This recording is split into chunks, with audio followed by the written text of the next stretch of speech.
Hi, this is Reading the Bible with me from A to Z, a project I'm doing for myself, for my children, and for anyone who wants to listen. There's a certain power that comes with reading the word out loud. It says in Romans 10:17 through 18, "Consequently, faith comes through hearing the message, and the message is heard through the word about Christ. But I ask, did they not hear? Of course they did. Their voice has gone out to all the earth, their words to the ends of the world. Whoever has ears, let them hear." 2 Chronicles 34.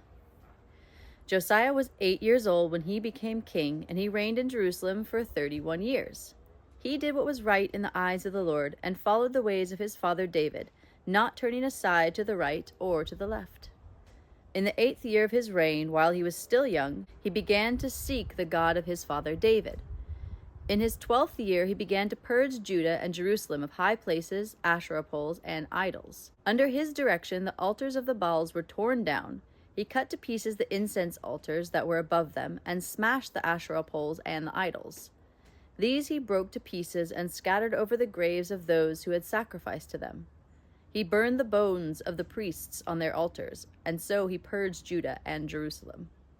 In the towns of Manasseh, Ephraim, and Simeon, as far as Naphtali, and in the ruins around them, he tore down the altars and the Asherah poles and crushed the idols to powder and cut to pieces all the incense altars throughout Israel. Then he went back to Jerusalem.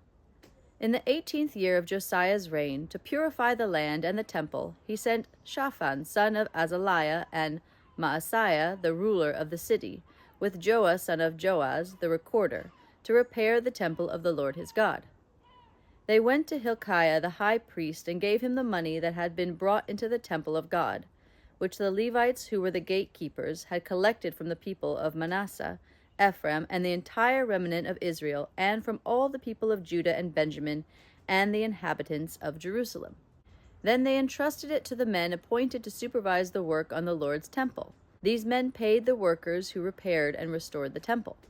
They also gave money to carpenters and builders to purchase dressed stone and timber for joists and beams for the buildings that the kings of Judah had allowed to fall into ruin. The workers labored faithfully. Over them to direct them were Jahath and Obadiah, Levites descended from Merari, and Zechariah and Meshullam descended from Kohath. The Levites, all who were skilled in playing musical instruments, had charge of the laborers and supervised all the workers from job to job. Some of the Levites were secretaries, scribes, and gatekeepers. While they were bringing out the money that had been taken into the temple of the Lord, Hilkiah the priest found the book of the law of the Lord that had been given through Moses. Hilkiah said to Shaphan the secretary, "I have found the book of the law in the temple of the Lord." He gave it to Shaphan. Then Shaphan took the book to the king and reported to him, "Your officials are doing everything that has been committed to them. They have paid out the money that was in the temple of the Lord and have entrusted it to the supervisors and workers." Then Shaphan the secretary informed the king, "Hilkiah the priest has given me a book." And Shaphan read from it in the presence of the king. When the king heard the words of the law, he tore his robes. He gave these orders to Hilkiah, Ahikam son of Shaphan, Abdon son of Micah, Shaphan the secretary, and Azahiah the king's attendant. "Go and inquire of the Lord for me, and for the remnant in Israel and Judah, about what is written in this book that has been found. Great is the Lord's anger that is poured out on us, because those who have gone before us have not kept the word of the Lord. They have not acted in accordance with all that is written in this book." Hilkiah and those the king had sent with him went to speak to the prophet Huldah, who was the wife of Shallum, son of Tokath, the son of Hasrah, keeper of the wardrobe. She lived in Jerusalem in the new quarter. She said to them, "This is what the Lord, the God of Israel, says. Tell the man who sent you to me. This is what the Lord says.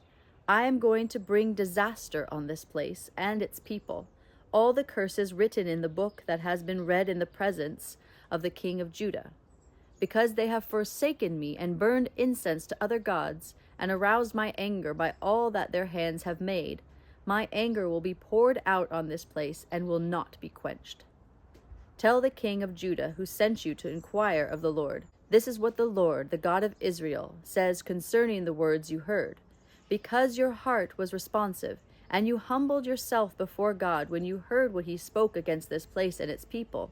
And because you humbled yourself before me and tore your robes and wept in my presence, I have heard you, declares the Lord. Now I will gather you to your ancestors, and you will be buried in peace. Your eyes will not see all the disaster I am going to bring on this place and on those who live here. So they took her answer back to the king. Then the king called together all the elders of Judah and Jerusalem. He went up to the temple of the Lord with the people of Judah, the inhabitants of Jerusalem, the priests and the Levites, all the people from the least to the greatest. He read in their hearing all the words of the book of the covenant, which had been found in the temple of the Lord. The king stood by his pillar and renewed the covenant in the presence of the Lord, to follow the Lord and keep his commands, statutes, and decrees with all his heart and all his soul, and to obey the words of the covenant written in this book. Then he made everyone in Jerusalem and Benjamin pledge themselves to it. The people of Jerusalem did this in accordance with the covenant of God, the God of their ancestors. Josiah removed all the detestable idols from all the territory belonging to the Israelites, and he made all who were present in Israel serve the Lord their God. As long as he lived, they did not fail to follow the Lord, the God of their ancestors.